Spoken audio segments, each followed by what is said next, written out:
বাবা, আপনি একজন অপদার্থ বৃদ্ধ মানুষ। আমাদের জীবনে আপনি কেবল একটি বোঝা। আমার নাম রমেশ। আমার বয়স ৭২ বছর। এবং এই কথাগুলো আমার মেয়ে প্রিয়া দুপুরের খাবারের টেবিলে আমার নাতি-নাতনিদের সামনে বলল। সেই মুহূর্তে আমার মনে হল যেন কেউ আমার বুকে ছুরি চালিয়ে দিয়েছে। আমি ধীরে ধীরে চিকেনের টুকরোটি চিবোচ্ছিলাম, যা সে নিজেই আমার প্লেটে বেড়ে দিয়েছিল।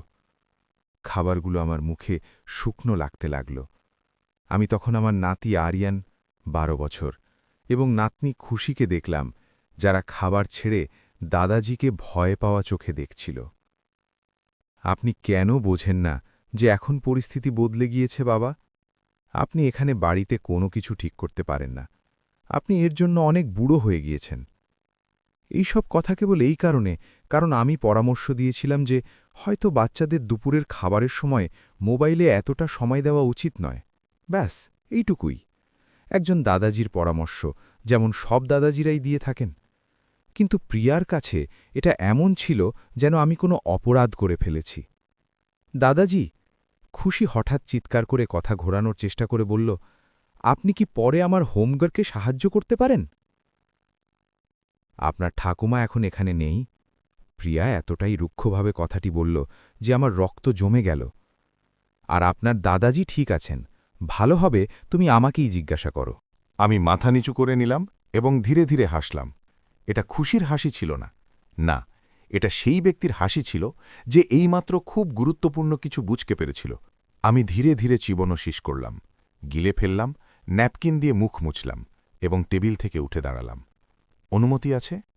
আমি নিচু স্বরে বললাম, যেমনটা আমি সবসময় আমার পুরো জীবনে বলে এসছি। প্রিয়া আমার দিকে ফিরেও তাকাল না। সে নিজের মোবাইলেই খেলছিল, যেন আমি অদৃশ্য ছিলাম। নাতি নাতনিরা চুপচাপ বসে থাকল, কি করবে বুঝতে পারছিল না। বড় নাতি আরিয়ান আমাকে এমনভাবে দেখল যে থাক, তাকে এখনকার মতো ছেড়ে দিই। আমি আমার ঘরে চলে এলাম। এখন আর সেই বড় ঘরটি নেই যেখানে আমি আমার মিনার সাথে ঘুমোতাম। এখন এটি বাড়ির পেছনে একটি ছোট ঘর। প্রিয়া বলেছিল যে আমার স্ত্রীর ৩ বছর আগে মারা যাওয়ার পর তার জায়গার প্রয়োজন ছিল। তার স্বামী রাহুলের জন্য ওটার দরকার ছিল। আমি বিছানার একপাশে বসলাম এবং নিজের হাতের দিকে তাকালাম। বড় হাত, কঠোর পরিশ্রমের চিহ্ন ভরা। এমন হাত যা জীবনে অনেক কিছু তৈরি করেছিল। এমন হাত যা প্রিয়াকে কোলে তুলে নিয়েছিল যখন সে ছোট ছিল, যারা তাকে কান্নাকাটি করলে সান্ত্বনা দিয়েছিল। বিকেলটা ধীরে ধীরে কাটল। আমি প্রিয়াকে বাচ্চাদের বকাঝকা করতে শুনলাম, কারণ তারা হোমওয়ার্ক করতে চাইছিল না। আমি তাকে তার বান্ধবীদের সাথে ফোনে কথা বলতে শুনলাম। জীবনের অভিযোগ করছিল, আমার নামে অভিযোগ করছিল। সে বলছিল, আমি জানি না ওকে নিয়ে কি করি। প্রতিটা দিন ও আরও খারাপ হয়ে যাচ্ছে। এই শব্দগুলো খুব যন্ত্রণাদায়ক ছিল। সারা রাত আমি ভাগতে থাকলাম, ঠিকমতো ঘুমাতেও পারলাম না। আমি তাদের লিভিং রুমে টিভি দেখতে শুনলাম। এমনভাবে হাসছিল যেন কিছুই হয়নি, যেন আমার কোনো অস্তিত্বই নেই, যেন দুপুরের খাবারের টেবিলে বলা সেই কথাগুলো স্রেফ আরেকটি সাধারণ দিন ছিল। রাহুল রাত প্রায় ৮টার সময় কাজ থেকে ফিরল। আমি তাকে প্রিয়ার সাথে রান্নাঘরে কথা বলতে শুনলাম। আমি সব কথা শুনতে পারছিলাম না, কিন্তু আমি কয়েকবার নিজের নাম এবং হাসির শব্দ শুনলাম। তারা হাসছিল।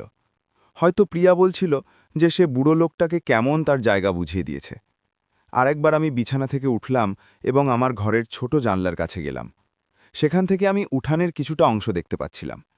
সেই উঠান যেখানে আমি নিম গাছটি লাগিয়েছিলাম, যা আজ বড় হয়ে গিয়েছে, ছায়া দিচ্ছে, যেখানে আমার নাতি নাতনিরা খেলে, যখন তারা মোবাইলের স্ক্রিনে আটকে থাকে না। আমার মনে পড়ল যখন প্রিয়া ছোট ছিল, সে কিভাবে সেই উঠানে চিৎকার করতে করতে দৌড়াত, বাবা বাবা আমাকে দেখো, প্রতিবার যখন সে নতুন কিছু শিখত। কিভাবে সে ঘুমানোর আগে গল্প শোনার জন্য আমার হাঁটুচে বসত। কিভাবে সে কাঁদত যখন আমি কাজে তাড়াতাড়ি যেতাম। আমি কোথায় ভুলছিলাম? সেই ছোট মেয়েটি যাকে আমি এতটা ভালোবাসলাম, সে এমন মহিলা কিভাবে হয়ে গেল যে আমাকে এইভাবে নিজের বাচ্চাদের সামনে অপমান করতে পারে? কিন্তু আপনি কি জানেন আমাকে সবথেকে বেশি কিসের কষ্ট হয়েছিল? শুধু এটা নয় যে সে কি বলেছে, বরং সে কিভাবে বলেছে। এত অবজ্ঞা, এত তাচ্ছিল্যের সাথে, যেন আমি সত্যিই একটা বোঝা ছিলাম, যেন আমার আর কোনো মূল্য ছিল না, একজন পুরুষ হিসাবে, একজন পিতা হিসাবে, একজন ব্যক্তি হিসাবে। ভোররাত প্রায় ২টোর সময় আমি তাকে এবং রাহুলকে করিডরে নিচু স্বরে কথা বলতে শুনলাম। তারা ফিসফিস করার অভিনয় করছিল, কিন্তু আমি প্রতিটা শব্দ শুনতে পাচ্ছিলাম। ও একগুয়ে হয়ে যাচ্ছে রাহুল, প্রতিটা দিন পরিস্থিতি আরও খারাপ হচ্ছে। তোমাকে ওর সাথে আরও কড়া হতে হবে। তুমি ওকে আমাদের বাড়িতে মাতবরি করতে দিতে পারো না। আমাদের বাড়ি, শুনতে পাচ্ছেন? আমাদের বাড়ি, যে বাড়িতে আমি ৩০ বছরের বেশি সময় থেকেছিলাম, সেটা এখন তাদের আমাদের বাড়ি হয়ে গিয়েছিল। আর আমি ছিলাম কেবল একটা অপদার্থ বুড়ো লোক যে আপদ। হয়তো এখন অন্য বিকল্পের কথা ভাবার সময় এসেছে, রাহুল বলল। কেমন বিকল্প? তুমি তো জানোই, এমন জায়গা যেখানে ওর বয়সের মানুষদের দেখাশোনা করা হয়। তখনই আমার হৃৎস্পন্দন থেমে গেল। এমন জায়গা যেখানে আমার বয়সের মানুষদের দেখাশোনা করা হয়? তারা আমাকে একটা বৃদ্ধাশ্রমে পাঠানোর কথা বলছিল।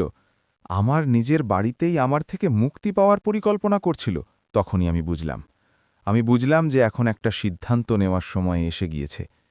একটি সিদ্ধান্ত যা হয়তো চিরদিনের জন্য সব কিছু বদলে দেবে। পরদিন খুব ভোরে ৬টার সময় আমি বাড়ি থেকে বেরিয়ে গেলাম। প্রিয়া তখনও ঘুমোচ্ছিল, রাহুলও। নাতিনাতনিরাও তখনও জাগেনি। বাড়িতে পুরো নিস্তব্ধতা ছিল, এবং আমি সামনের দরজা দিয়ে বেরিয়ে এলাম। সেই গলি দিয়ে ধীরে ধীরে হাঁটছিলাম, যেটাকে আমি খুব ভালো করে চিনি। এটা ভারতের একটি ঠান্ডা শরতের সকাল ছিল। সূর্য তখনও খুব তেজ ছড়ায়নি, বাতাসে হালকা কুয়াশা ছিল। আমি ২ গলি হেঁটে বন্ধু রাহুলের হার্ডওয়্যারের দোকানে গেলাম। সে সবসময় তাড়াতাড়ি দোকান খোলে। যখন থেকে আমার মনে পড়ে। সুপ্রভাত রমেশজি। সে আমাকে দেখে হাসতে হাসতে বলল, কেমন আছেন আপনি? সব ঠিক আছে, সব ভালো বন্ধু।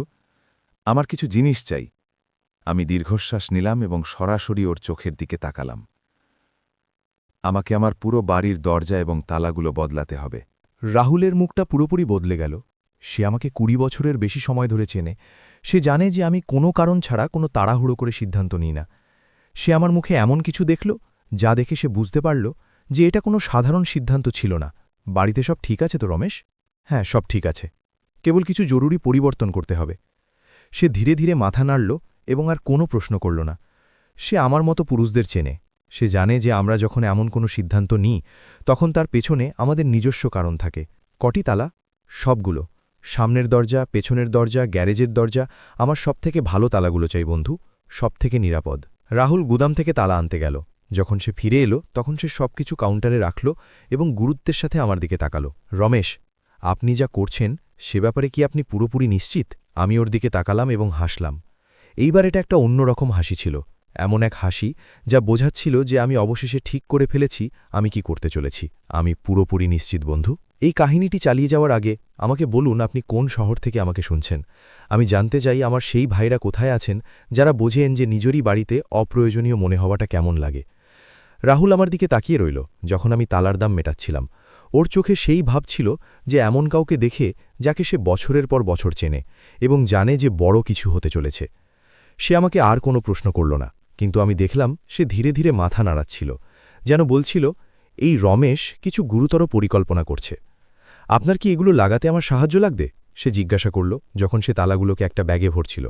না বন্ধু, এটা আমি নিজেই করে নেব। আমি সেই ভারী ব্যাগটি নিয়ে বাড়িতে ফিরে এলাম। আমার প্রতিটা পদক্ষেপ এমন মনে হচ্ছিল যেন আমি এমন কিছুর দিকে এগোচ্ছি যেখান থেকে আর ফেরার উপায় নেই। কিন্তু এত লম্বা সময়ের মধ্যে প্রথমবার আমি নিজেকে একজন হেরে যাওয়া বুড়ো লোক মনে করছিলাম না। আমি নিজেকে রমেশজি অনুভব করছিলাম, সেই মানুষটা যেই বাড়িটা নিজের হাতে তৈরি করেছিল। যখন আমি পৌঁছলাম, বাড়ি তখনও শান্ত ছিল। প্রিয়া আর রাহুল তখনও ঘুমোচ্ছিল। শনিবার ছিল, বাচ্চাদের ছুটি ছিল, তাই ওরাও ঘুমোচ্ছিল। একদম ঠিক, আমি কোনো বাধা ছাড়াই সব কিছু করার সময় পেয়ে যাব। আমি পেছনের দরজা দিয়ে ভেতরে গেলাম এবং সরাসরি আমার ঘরে নিজের টুল কিট নিতে গেলাম। সেই কিট যা আমি ৪০ বছরের বেশি সময় ধরে কাজ করার সময় ব্যবহার করেছিলাম। এমন সরঞ্জাম যা আমি আমার হাতের তালুরই অংশ মনে করতাম। আমি প্রধান দরজা দিয়ে শুরু করলাম।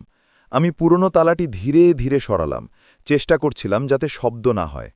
প্রতিটা স্ক্রু যা আমি খুলছিলাম সেটা কোনো সাধারণ তালার থেকে বেশি অন্য কিছু খুলছিল।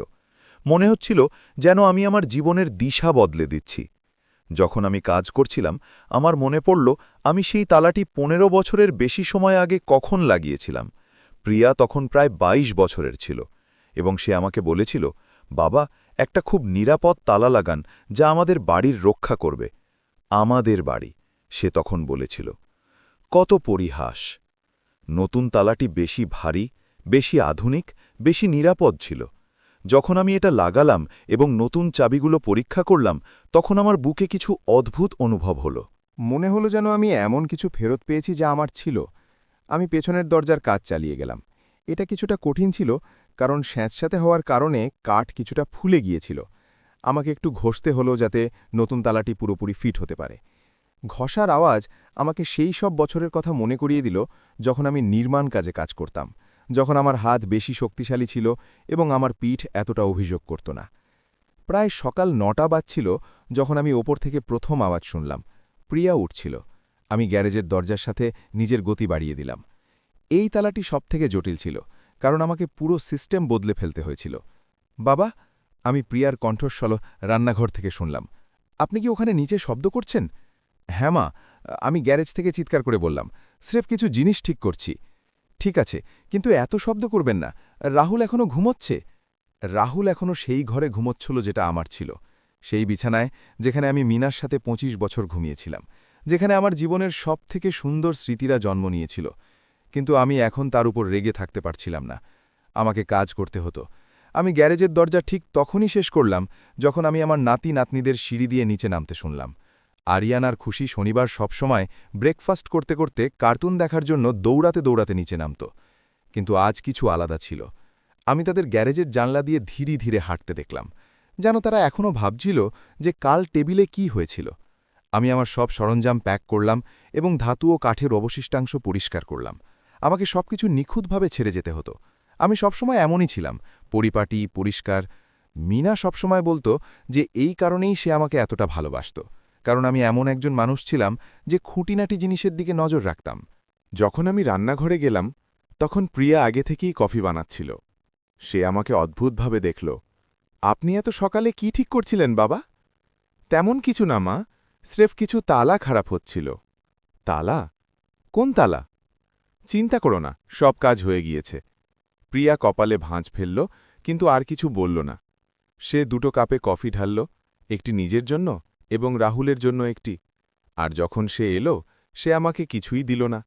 সে এখন আমার নিজের বাড়িতেই আমাকে চা পর্যন্ত জিজ্ঞাসা করত না। বাচ্চারা ঘরে টিভি দেখছিল। আরিয়ান আমাকে দেখল যখন আমি পাশ দিয়ে যাচ্ছিলাম, এবং এক মুহূর্তের জন্য আমাদের চোখাচোখি হল। ওর চোখে কিছু একটা ছিল, যেন সে কিছু বলতে চায়, কিন্তু সাহস জোটাতে পারছিল না। সেই বাচ্চাটা সব সময় আলাদা ছিল, বেশি চিন্তাশীল। মাঝে মাঝে আমার মনে হয় সে এই বাড়ির বড়দের থেকেও বেশি সবকিছু বোঝে। দাদাজি, সে নিচু স্বরে বলল যখন আমি সোফার পাশ দিয়ে যাচ্ছিলাম। হ্যাঁ আমার বাচ্চা, তুমি কি ঠিক আছো? এই প্রশ্নটি আমার হৃদয়ে খুব গভীরে লাগল। একটি 12 বছরের বাচ্চা আমাকে জিজ্ঞাসা করছে যে আমি ঠিক আছি কিনা। যখন এই বাড়ির বড়রা আমাকে এমনভাবে দেখে যেন আমি অদৃশ্য। আমি ঠিক আছি আরিয়ান, তুমি কি ঠিক আছো? সে মাথা নাড়ল, কিন্তু আমি ওর চোখে দেখলাম যে এটা সত্যি ছিল না। সেই বাচ্চাটা শুনেছিল যে ওর মা কাল আমার সাথে কি বলেছে, এবং ওরও ঠিক ততটাই কষ্ট হয়েছিল যতটা আমার। রাহুল বেলা 10টার দিকে নিচে এলো। প্রিয়াকে একটা চুম্বন দিয়ে শুভেচ্ছা জানাল, বাচ্চাদের চুলে হাত বুলিয়ে দিল এবং আমাকে পুরোপুরি উপেক্ষা করল। সব সময়ের মতো সে নিজের জন্য চা নিল এবং খবরের কাগজ পড়তে বসল, যেন সে বাড়ির মালিক। আজকের জন্য কি পরিকল্পনা আছে? সে প্রিয়াকে জিজ্ঞাসা করল। আমি ভেবেছি যে আমরা বাচ্চাদের বাজারে নিয়ে যেতে পারি। আমাকে কিছু জিনিস কিনতে হবে। চমৎকার। আর তোমার বাবা? আমার বাবা? কেন? কি কেন? উনি কি আমাদের সাথে আসছেন? প্রিয়া হাসল, একটি ছোট কাটা হাসি, যেন প্রশ্নটাই অর্থহীন। আমার মনে হয় না ওনার বাজার পছন্দ হবে। উনি এখানেই থাকতে পছন্দ করেন, তাই না বাবা? এটা কোনো প্রশ্ন ছিল না, এটা একটি বয়ান ছিল। আমাকে এটা জানানোর একটা রাস্তা যে পারিবারিক পরিকল্পনায় আমার কোনো জায়গা নেই। হ্যাঁ, আমি থাকতেই পছন্দ করি, আমি শান্তভাবে বললাম। রাহুল মাথা নাড়ল এবং খবরের কাগজ পড়া চালিয়ে গেল। ওর কাছে আমি বাড়ির আরেকটি আসবাবপত্র ছিলাম, একটি পুরনো আসবাব যা পথে বাধা হয়ে দাঁড়ায়, কিন্তু যাকে ফেলে দেওয়া যায় না। তারা বেলা 11টা নাগাদ বেরিয়ে গেল। আমি গাড়ির দূরে যাওয়ার শব্দ শুনলাম এবং অবশেষে আমি বাড়িতে একা হয়ে গেলাম। আমার বাড়ি, সেই বাড়ি যা আমি বানিয়েছি, প্রতিটা ইট, প্রতিটা ঘামের ফোঁটা দিয়ে। আমি আমার ঘরে গেলাম এবং সব তালার নতুন চাবিগুলো বের করলাম। আমি সেগুলো টেবিলের উপর রাখলাম এবং কিছুক্ষণ সেগুলোর দিকে তাকিয়ে রইলাম। চাবির 3টে সেট, কেবল 3টে সেট, এবং 3টেই আমার হাতে ছিল। মিনার মৃত্যুর পর 3 বছরে প্রথমবার আমার নিজেকে নিজের বাড়ির মালিকের মতো মনে হল। কিন্তু এটা তো কেবল শুরু ছিল, যা আমি করার পরিকল্পনা করেছিলাম।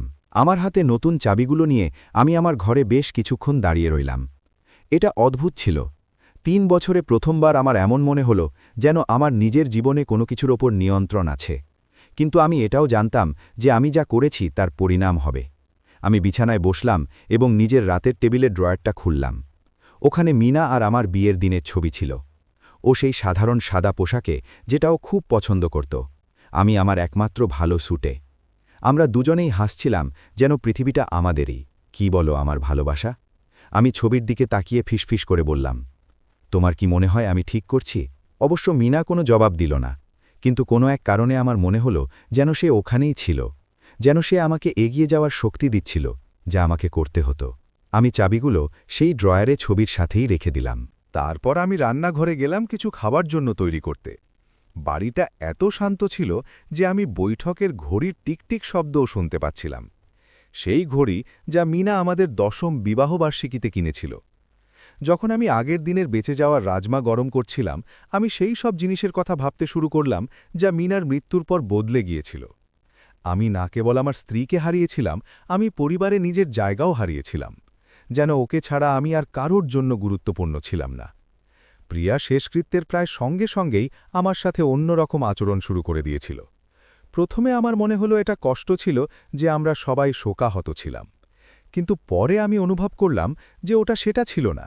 এটা এমন ছিল যেন মিনার মৃত্যু তাকে এটা দেখানোর অনুমতি দিয়ে দিয়েছিল যে সে আসলে আমার ব্যাপারে কি ভাবত। আমি রাজমা ধীরে ধীরে খেলাম। প্রতিটা গ্রাস চিবোতে চিবোতে ভাবতে থাকলাম যে বাড়িটা এখন অন্যরকম লাগছিল, কারণ আমি তালা বদলে দিয়েছিলাম, যেন এটা ফের আমার হয়ে গেছে। দুপুর প্রায় 2টো বাজছিল যখন আমি গাড়ির ফিরে আসার আওয়াজ শুনলাম। প্রথমে উঠানে বাচ্চাদের আওয়াজ, তারপর প্রিয়া আর রাহুলের সামনের সিঁড়ি বেয়ে ওঠার শব্দ। আমি প্রিয়াকে তার পার্সের চাবি খুঁজতে শুনলাম। আমি প্রধান দরজার চাবিটি সেই চাবির রিংয়ে ভরলাম যেটার আমি সবসময় ব্যবহার করতাম। সেই চাবির রিং যা মিনা আমাকে বহু বছর আগে উপহার দিয়েছিল, যেটার ওপর ওর আর আমার নামের প্রথম অক্ষর খোদাই করা ছিল। তারপর আমি রান্নাঘরে অপেক্ষা করতে লাগলাম। কত অদ্ভুত! আমি প্রিয়াকে বাইরে থেকে বলতে শুনলাম, এই চাবিটা কাজ করছে না। তোমার কি নিশ্চিত যে এটা সঠিক চাবি? রাহুল জিজ্ঞাসা করল। অবশ্যই আমি নিশ্চিত, এটা সবসময়ের মতো সেই একই চাবি। আমি প্রিয়াকে কয়েকবার চেষ্টা করতে শুনলাম, তারপর রাহুলকেও। বাচ্চারা ধৈর্য হারিয়ে ফেলছিল। মা, আমরা ভেতরে কেন যেতে পারছি না? খুশি জিজ্ঞাসা করল। আমি জানি না আমার বাচ্চা, চাবি কাজ করছে না। কয়েক মিনিট পর আমি প্রিয়াকে দরজা ধাক্কাতে শুনলাম। বাবা, বাবা, দরজা খুলুন। আমি ধীরে ধীরে চেয়ার থেকে উঠলাম এবং দরজার দিকে গেলাম। আমি নতুন হ্যান্ডেলে হাত রাখলাম, কিন্তু তখনই খুললাম না। হ্যাঁ, আমি ভেতর থেকে বললাম, বাবা, চাবি কাজ করছে না, আপনি কি খুলতে পারেন? নিশ্চয় মা। আমি দরজা খুললাম এবং সবার মুখ দেখলাম। প্রিয়ার মুখে বিভ্রান্তি এবং কিছুটা বিরক্তি ছিল। রাহুলকে চিন্তিত দেখাচ্ছিল। বাচ্চারা স্রেফ ভেতরে এসে বাথরুমে যেতে চাইছিল। তল আর কি হয়েছে? প্রিয়া ভেতরে আসতে আসতে জিজ্ঞাসা করল। ওটা আমি আজ সকালেই বদলে দিয়েছি, খুব পুরনো হয়ে দিয়েছিল, এখন আর ঠিকমতো কাজ করছিল না। প্রিয়া ঘরের মাঝখানে দাঁড়িয়ে পড়ল।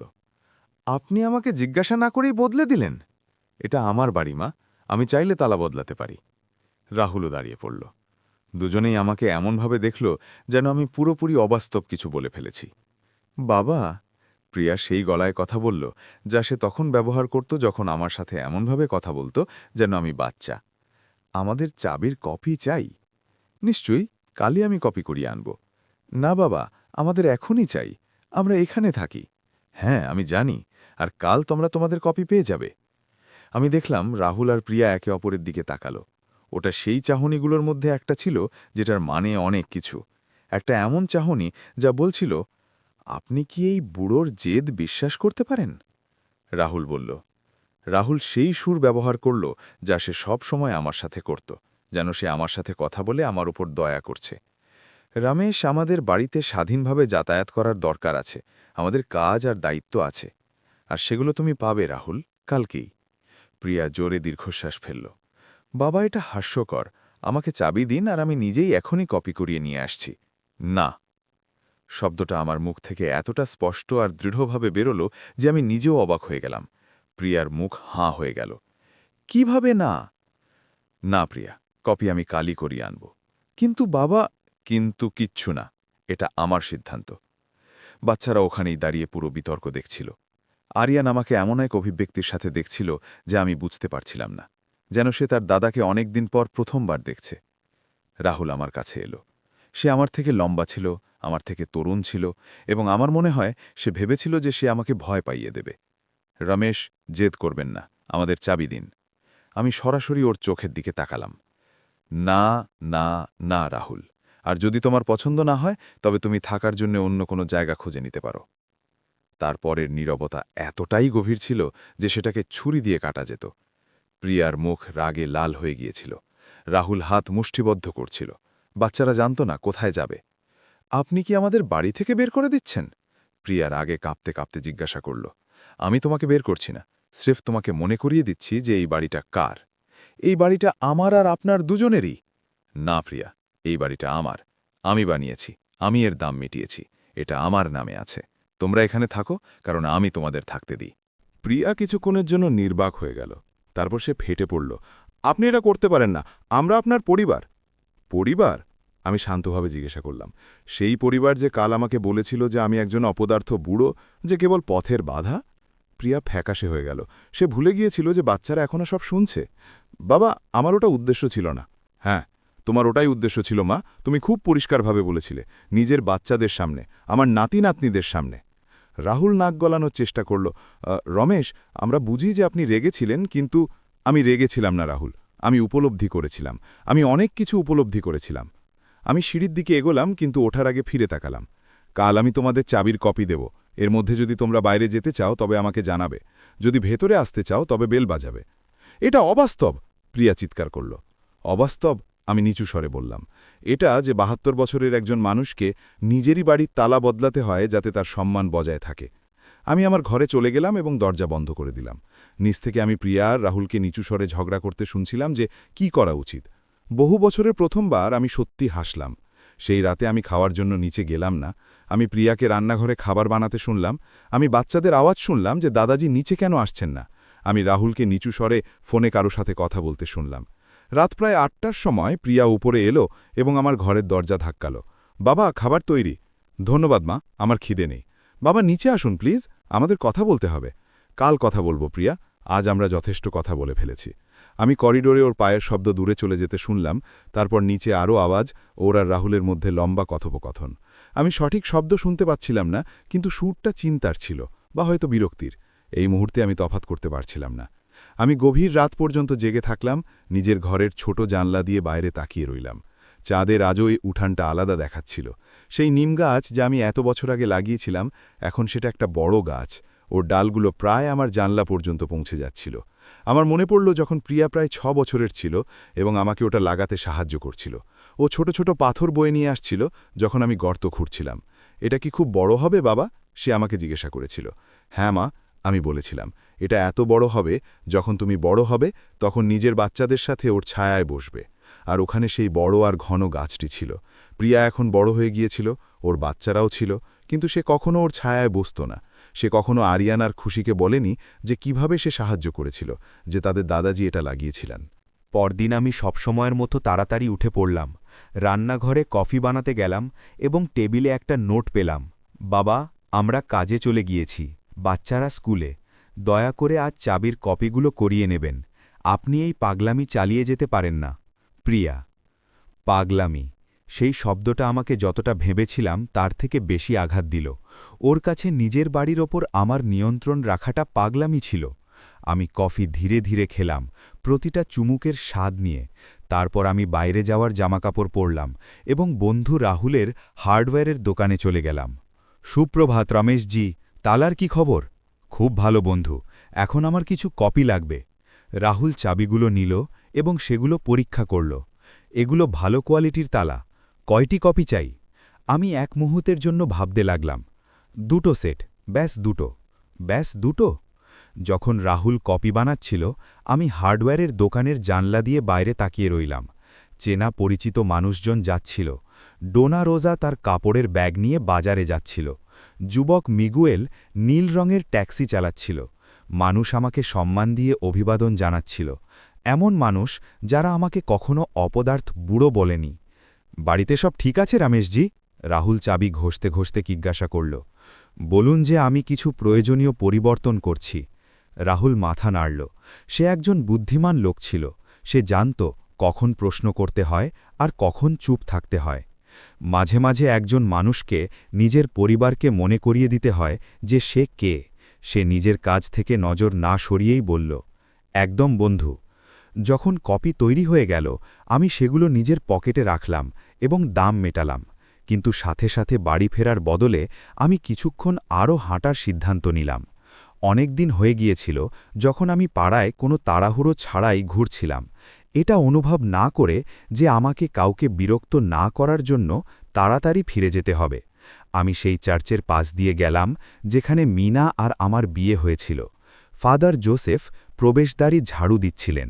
রমেশজি, আপনি কেমন আছেন? ঠিক আছি ফাদার, খুব ভালো। আপনাকে দেখে খুব খুশি হলাম। মিনা আপনাকে এত ভালো অবস্থায় দেখে গর্ব অনুভব করত। এই শব্দগুলো আমার হৃদয়ে লাগল। মিনা গর্ব অনুভব করত। হয়তো অনেক দিন পর সে দেখে গর্ব অনুভব করত যে তার রমেশ নিজের মর্যাদা ফিরে পেয়েছে। যখন আমি বাড়ি পৌঁছলাম তখন প্রায় দুপুর 12টা বাজছিল।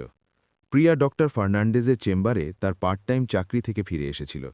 আমি ওকে রান্নাঘরে দুপুরের খাবার বানাতে শুনলাম। বাবা, আপনি কি এলেন? হ্যাঁ মা। প্রিয়া রান্নাঘর থেকে বেরিয়ে এলো। ওর মুখে ক্লান্তি ছিল, কিন্তু কিছু সত্যি চিন্তাও দেখা যাচ্ছিল। আপনি কি চাবিগুলো আনলেন? আমি আমার পকেট থেকে চাবির 2টো সেটই বের করলাম এবং ওকে দেখালাম। এই নাও। প্রিয়া স্বস্তির নিঃশ্বাস ফেলল। ধন্যবাদ বাবা, আমাকে একটা দিয়ে দিন। না। ওর মুখ তখনই বদলে গেল। কিভাবে না? তাহলে আপনি এগুলো কেন করালেন? আমি এগুলো করিয়েছি, কিন্তু আমি এগুলো অমনি দিয়ে দেব না। প্রিয়া, বসো, আমাদের কথা বলতে হবে। কি ব্যাপারে কথা বলতে হবে? স্রেফ আমাকে চাবি দিয়ে দিন আর কথা শেষ। না, আগে আমরা কথা বলবো। প্রিয়া ওখানেই দাঁড়িয়ে রইল। আমাকে এমনভাবে দেখছিল যেন সে বিশ্বাসই করতে পারছিল না সে কি শুনছে। মনে হচ্ছিল যেন সে নিজের বাবার বদলে কোনো অচেনা মানুষকে দেখছিল। ঠিক আছে, সে অবশেষে বলল, চলুন কথা বলি। আমরা বৈঠকে বসলাম। প্রিয়া বড় সোফায় বসল, যেখানে সে সবসময় রাহুলের সাথে বসত। আমি সেই চেয়ারে বসলাম যেটা বছরের পর বছর ধরে আমার জায়গা ছিল, যতক্ষণ না তারা এলো এবং ঠিক করল যে আমার একটা কোণে বসা উচিত। বাবা, আমি বুঝি যে আপনি কাল আমার কথায় রেগেছিলেন। আমি রেগেছিলাম না প্রিয়া, তুমি আমাকে আঘাত করেছিলে। ঠিক আছে, আমি আপনাকে আঘাত করেছি, আমি দুঃখিত, কিন্তু এই তালার ব্যাপারটা বাড়াবাড়ি হচ্ছে। বাড়াবাড়ি হচ্ছে? হ্যাঁ বাবা, আমরা আপনার পরিবার, আমরা এখানেই থাকি। আপনি আমাদের এইভাবে নিয়ন্ত্রণ করতে পারেন না। আমি তোমাকে নিয়ন্ত্রণ করছি না, আমি কেবল সম্মান চাইছি। প্রিয়া দীর্ঘশ্বাস ফেলল। বাবা, আমরা আপনার সম্মান করি। আমার সম্মান করো? শেষবার কবে আপনি এই বাড়িতে কোনো গুরুত্বপূর্ণ ব্যাপারে আমার মতামত চেয়েছিলেন? প্রিয়া চুপ হয়ে গেল। শেষবার কবে আপনি আমাকে কোনো পারিবারিক ভ্রমণে আমন্ত্রণ জানিয়েছিলেন? আবার নীরবতা। শেষবার কবে রাহুল আমার সাথে একজন সমান মানুষের মতো কথা বলেছিল, কোনো বোঝার মতো নয়? বাবা, না প্রিয়া, আমাকে শেষ করতে দাও। 3 বছর হয়ে গিয়েছে যখন আমি নিজেরই বাড়িতে একজন অস্বস্তিকর অতিথির মতো থাকি। 3 বছর হয়ে গিয়েছে যখন আপনি সব সিদ্ধান্ত আমাকে না জিজ্ঞাসা করেই নেন। 3 বছর হয়ে গিয়েছে যখন আপনি আমাকে অদৃশ্য মনে করেন। প্রিয়া নিজের মাথা নিচু করে নিল। অনেকটা সময় পর সে সত্যি আমার কথা শুনছিল। আর কাল আমি চালিয়ে গেলাম। যখন তুমি আমার নাতি-নাতনিদের সামনে আমাকে অপদার্থ বুড়ো বলার সাহস দেখালে, আমি বুঝলাম যে পরিস্থিতি বদলাতে হবে। বাবা, আমি রেগেছিলাম, আমি ওটা চাইনি। তুমি চেয়েছিলে মা, আর এটা ঠিক আছে। হয়তো তুমি সঠিক ছিলে, হয়তো আমি অপদার্থ হয়ে গিয়েছিলাম, কিন্তু এখন আর নয়। প্রিয়া আমাকে ভেজা চোখে দেখল। আপনি আমার থেকে কি চান বাবা? আমি চাই তুমি আমার সম্মান করো। আমি চাই রাহুল আমার সম্মান করুক। আমি চাই এই বাড়িটা আবার একটা বাড়ি হয়ে উঠুক, না এমন একটা জায়গা যেখানে মালিককে অস্তিত্ব টিকিয়ে রাখার জন্য অনুমতি চাইতে হয়। ঠিক আছে, প্রিয়া ধীরে ধীরে বলল। আপনি কি আমাকে চাবিগুলো দিচ্ছেন? আমি একটা সেট বের করে ওর হাতে দিয়ে দিলাম। আর দ্বিতীয় সেটটা? দ্বিতীয়টা তখনের জন্য যখন রাহুল আমার সাথে সম্মান দিয়ে কথা বলতে শিখবে। প্রিয়া প্রতিবাদ করার জন্য নিজের মুখ খুলল, কিন্তু আমার মুখে কিছু দেখে সে থেমে গেল। বাবা, রাহুল খুব রেগে যাবে। ওকে রেগে থাকতে দাও। যখন সে আমার সাথে একজন মানুষের মতো আচরণ করতে শিখবে তখন সে তার চাবি পেয়ে যাবে। রাহুল সেই সন্ধ্যায় প্রায় ৬টার সময় বাড়ি এলো, সব সময়ের মতো। আমি ওর গাড়ির প্রবেশদ্বারে থামার শব্দ শুনলাম, ওর পায়ের শব্দ সামনের সিঁড়ি বেয়ে উঠতে শুনলাম। আমি শুনলাম যখন সে তার পুরনো চাবি দিয়ে দরজা খোলার চেষ্টা করল। তারপর আমি গালি শুনলাম যখন সে জানতে পারল ওটা কাজ করছে না। প্রিয়া, দরজা খোলো, সে বাইরে থেকে আওয়াজ দিল। প্রিয়া ওকে খোলার জন্য দৌড়ে গেল এবং তখনই তারা নিচু স্বরে কথা বলতে শুরু করল। আমি রান্নাঘরে ছিলাম, নিজের জন্য ক্যামোমাইল চা বানাচ্ছিলাম, যেটা মিনা সব সময় আমাকে তখন দিত যখন আমি ঘাবড়ে যেতাম। আমি তাদের গলার আওয়াজ শুনতে পাচ্ছিলাম, কিন্তু সঠিক শব্দগুলো নয়। প্রিয়া ওকে বলছিল যে আমরা দুপুরে কি কথা বলেছি। তারপর আমি রাহুলের পায়ের শব্দ রান্নাঘরের দিকে আসতে শুনলাম। ওর পদক্ষেপ আলাদা লাগছিল, ভারী, যেন কেউ রেগে আছে এবং সবাইকে সেটা বোঝাতে চায়। সে রান্নাঘরে সেই মুখ নিয়ে ঢুকল যা সে কাউকে ভয় দেখানোর জন্য তৈরি করে। সে আমার সামনে নিজের হাত দুটো বেঁধে দাঁড়িয়ে পড়ল। রমেশ, আমাদের কথা বলতে হবে। সে আমাকে সেই বসের মতো গলায় বলল যা সে আমার সাথে ব্যবহার করত। চাবির এই পরিস্থিতি এক্ষুনি সমাধান হতে হবে। আমি শান্তভাবে ওর দিকে তাকালাম যখন আমি নিজের চা নাড়ছিলাম। আমি প্রিয়ার সাথে কথা বলে নিয়েছি, ওর কাছে ওর চাবি আছে। রাহুল টেবিলের আরও কাছে চলে এলো। আমারও আমারটা দরকার, আমার কাজ আছে, আমার দায়িত্ব আছে। আমি এর ওপর নির্ভর করে থাকতে পারি না যে কেউ আমার জন্য আমার নিজের বাড়ির দরজা খুলবে। তোমার নিজের বাড়ির? আমি ধীরে ধীরে কথাটি পুনরাবৃত্তি করলাম। কতটা মজার রাহুল, কারণ যতদূর আমি জানি এই বাড়িটা আমার নামে আছে। আমি এটা বানিয়েছি, আমি এর দাম মিটিয়েছি। আমি এখানে ৩০ বছরের বেশি সময় ধরে থাকছি। রাহুল ভ্রু কুচকাল। রমেশ, এইসব শুরু করবেন না। প্রিয়া আপনার মেয়ে, আমি ওর স্বামী, এটা আমাদের বাড়ি, এটা আমারও বাড়ি। আমি দৃঢ়ভাবে বললাম, তোমরা এখানে এই জন্য থাকো কারণ আমি তোমাদের থাকতে দিই। আর যদি তুমি এখানে থাকতে চাও তবে তোমাকে আমার সাথে সম্মানের সাথে ব্যবহার করতে হবে। রাহুল হাসল, কিন্তু এটা আনন্দের হাসি ছিল না। এটা একটি অপমানজনক হাসি ছিল যা কাউকে ছোট দেখানোর জন্য ব্যবহার করা হয়। সম্মান? রমেশ, আপনি কি নিয়ে কথা বলছেন? আমরা সবসময় আপনার সাথে ভালো ব্যবহার করেছি। আমি কাপটা টেবিলের ওপর রাখলাম এবং সরাসরি ওর চোখের দিকে তাকালাম। তোমরা সবসময় আমার সাথে ভালো ব্যবহার করেছ? সত্যি রাহুল, তুমি শেষবার কবে আমাকে জিজ্ঞাসা করেছ যে আমি কেমন আছি? তুমি শেষবার কবে আমাকে কোনো কথাবার্তায় সামিল করেছ? তুমি শেষবার কবে আমার সাথে একজন মানুষের মতো কথা বলেছ, কোনো বাধার মতো নয়? রাহুল এক মুহূর্তের জন্য চুপ থাকল, কিন্তু তারপর সেই অহংকারী আচরণে ফিরে এলো যা আমাকে এতটা বিরক্ত করেছিল। রমেশ, আপনি প্রিয়ার বাবা, আমরা আপনাকে ভালোবাসি, কিন্তু আপনিও বোঝেন যে পরিস্থিতি বদলে গেছে। আপনি এখন আর এই বাড়ির মালিক নন। সেই শব্দগুলো আমার কাছে থাপ্পড়ের মতো লাগল, কিন্তু এইবার আমি চুপ থাকব না। তুমি সঠিক রাহুল, পরিস্থিতি বদলে গেছে, আর আমিও বদলে গেছি। আমি আর নিজেরই বাড়িতে নিজের অসম্মান সহ্য করব না। আপনার অসম্মান? আমি কখন আপনার অসম্মান করলাম? ওর প্রশ্ন আমাকে অবাক করে দিল। সত্যিই ওর কোনো উপলব্ধি ছিল না। রাহুল, যখন থেকে তুমি এই বাড়িতে এসেছ তুমি আমার সাথে এমন ব্যবহার করো যেন আমি অদৃশ্য। তুমি কখনো আসার সময় আমাকে নমস্কার করো না। তুমি কখনো জিজ্ঞাসা করো না যে আমার কিছু প্রয়োজন কিনা। তুমি আমার সম্পর্কে এমনভাবে কথা বলো যেন আমার কোনো অস্তিত্বই নেই। তুমি আমাকে জিজ্ঞাসা না করে বাড়ির ব্যাপারে সিদ্ধান্ত নাও। তোমার কি এটা কম মনে হয়? রাহুল দীর্ঘশ্বাস ফেলল, যেন সে কোনো একগুয়ে বাচ্চার সাথে কথা বলছে। রমেশ, এগুলো ছোটখাটো ব্যাপার, নাটক করবেন না। তখনই আমি চেয়ার থেকে উঠে দাঁড়ালাম। ছোটখাটো ব্যাপার রাহুল? ওই ছোটখাটো ব্যাপারগুলোই একজন মানুষকে নিজের বাড়িতে সম্মানিত অথবা অপমানিত অনুভব করায়। প্রিয়া রান্নাঘরের দরজায় চলে এলো। তাকে চিন্তিত দেখাচ্ছিল, যেন তার ভয় করছিল যে পরিস্থিতি নিয়ন্ত্রণের বাইরে চলে যাবে। সব ঠিক আছে এখানে? সে ঘাবড়ানো গলায় জিজ্ঞাসা করল। সব ঠিক আছে মা, আমি তাকে বললাম। রাহুল আর আমি একটা খুব জরুরি কথাবার্তা বলছি। রাহুল প্রিয়ার দিকে ঘুরল। তোমার বাবা আমাকে চাবি দিতে চাইছেন না। প্রিয়া ওর দিকে তাকালো, তারপর আমার দিকে। বাবা, আমরা এই ব্যাপারে কথা বলেছিলাম। রাহুলও এখানে থাকে। হ্যাঁ, সে এখানে থাকে, কিন্তু যদি ওর চাবি চাই তবে সেটা ওকে অর্জন করতে হবে। অর্জন করতে হবে? রাহুল অবিশ্বাসের সাথে জিজ্ঞাসা করল, যেন কোনো বাচ্চা যাকে পুরস্কার পাওয়ার জন্য ভালো আচরণ করতে হবে। বাচ্চার মতো নয়, আমি জবাব দিলাম, একজন এমন মানুষের মতো যে সেই বাড়ির মালিককে সম্মান করে যেখানে সে থাকে। রাহুল রাগে লাল হয়ে গেল। এটা অবাস্তব, আমি একজন প্রাপ্তবয়স্ক মানুষ।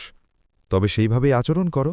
আমি বিচলিত না হয়ে বললাম, আমার সাথেও একজন প্রাপ্তবয়স্ক মানুষের মতো আচরণ করো, আর তুমি চাবি পেয়ে যাবে। রাহুল প্রিয়ার দিকে সমর্থনের আশায় তাকাল। প্রিয়া, তোমার বাবাকে বলো যে উনি অযৌক্তিক আচরণ করছেন। প্রিয়া মাঝখানেই থমকে গেল। সে বুঝতে পারছিল না কি বলবে। আমি দেখতে পাচ্ছিলাম যে সে এমন কিছু উপলব্ধি করছে যা সে আগে দেখেনি। রাহুল, প্রিয়া ধীরে ধীরে বলল, হয়তো বাবার কথায় যুক্তি আছে। রাহুল ওর দিকে এমনভাবে তাকাল যেন ও তাকে ধোঁকা দিয়েছে। যুক্তি আছে প্রিয়া? তোমার বাবা একজন একনায়কের মতো আচরণ করছেন। না, প্রিয়া বলল, যেটা আমাকেও অবাক করছিল। হয়তো উনি নিজের বাড়ির মালিকের মতো আচরণ করছেন। সেখানে এক ভারী নীরবতা ছেয়ে গেল। রাহুল আমাদের দুজনের দিকে এমনভাবে তাকাচ্ছিল যেন সে বিশ্বাসই করতে পারছিল না যে কি হচ্ছে। তারপর সে নিজের মাথা নাড়ল এবং রান্নাঘর থেকে বেরিয়ে গেল। আমরা ওর সিঁড়ি দিয়ে ওপরে ওঠার পায়ের শব্দ শুনলাম, সেই ঘরের দিকে যা একসময় আমার ছিল। প্রিয়া ওখানেই দাঁড়িয়ে রইল। সে আমাকে এমন এক অভিব্যক্তির সাথে দেখছিল যা আমি বহু বছর দেখিনি, যেন সে তার বাবাকে অনেক দিন পর প্রথমবার দেখছে।